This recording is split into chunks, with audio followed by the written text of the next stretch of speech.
So for the continuation, you have now to use the point slope form formula. So again, you have here, find the equation of the line through -4 and 6 and has a slope of -3. So again, atong gamitan ani na formula is point slope. Why is it point slope formula man, ma'am? Kaya again, kung mo gamit ang point slope formula, is ang given lang is slope and a point. So sa given nato, makita nato na ang -4 and 6 is mo na siya to ang point. And then sa -3 mo to ang slope. Again, pag m is a slope. So after that, ato siyang gamiton na formula. So again, our formula is y minus, oh my god, this one dito, y is equals to atong x sub 1 here is -4, x sub 2 is 6, x sub 2 na ba? I mean, y sub 1 is 6. So formula is y sub 1 is equal to m times x minus x sub 1. So meaning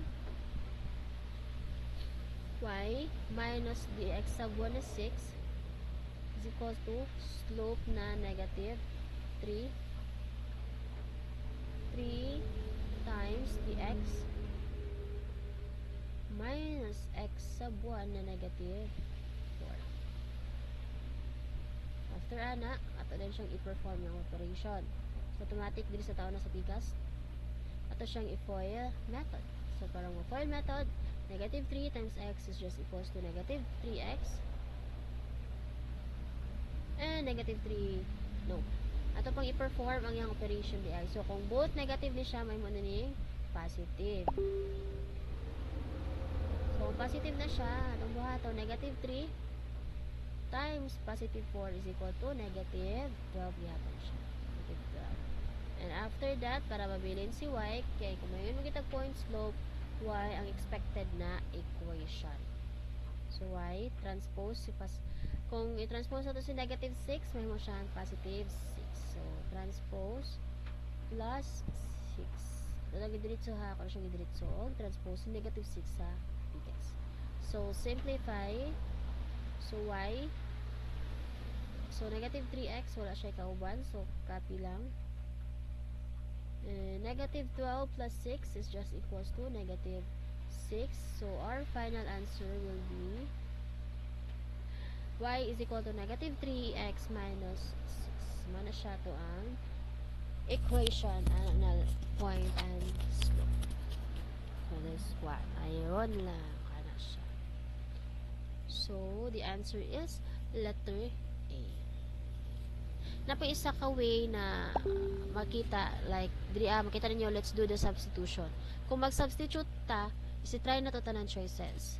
I-try na to siya to the point na ang atong y value and x value is based sa point na gihatag. Bali, -4 and 6 man ang point na gihatag. So atong buhaton, atong i-assume na atong value ni x is -4 and ang value ni y is 6. And kana dayon inyong i-substitute sa tanan choices sa x ug sa y. So kana siya ang atong topic for this week, and then this next week na ni siya nako i-elaborate pa kay mas nice siya og kana ganing naa pa siya other way unsa ang pag-solve. Pero just study this basic forms of a line. Kato lang siya ang sa atong i-mark ikuan kay na siya example dire. Pero kani magid siya magamit si standard form if given na ni siya na problem. Like ini na siya i-identify. It depends on the problem. Try na to siya next week. And I hope face to face na siya. And for slope intercept form, klaro na kay siya ang dapat ang given na to ani is ang iyahang slope and ang iyahang y-intercept.